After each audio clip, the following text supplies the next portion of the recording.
Sheikh chilli ने एक लड़के से कुछ रुपए उधार लिए थे, मगर लौटाने में देरी पर देरी कर रहा था। एक दिन शेख साहब अपने दोस्तों में बैठे हुए थे कि लड़का गुस्से में आया और बोला, मेरे पैसे लौटाते हो या नहीं?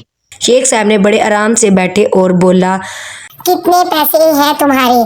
लड़का बोला, 45 रुपए। शेख साहब ने कहा, 45 यानी 5 और 40।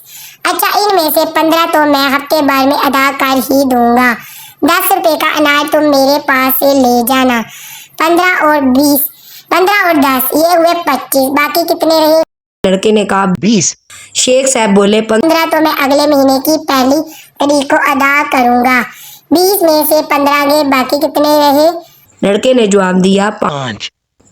शेख साहब ने जेब में से 5 रुपए निकाले और लड़के को देकर कहा, ये लो अपने 5 रुपए। लेकिन तुम्हें शर्म नहीं आती? तुमने इतने से 5 रुपए के लिए मुझे इतने ज्यादा लोगों में जलील किया। अब मेरा मुंह क्या देख रहे हो? तुम्हारा हिसाब बेबाक हो गया है। रुपए जेब में डालो और यहाँ से दफा हो जाओ। लेकिन ये याद रखना, अब मुझे उम्र भर मुंह ना दिखाना।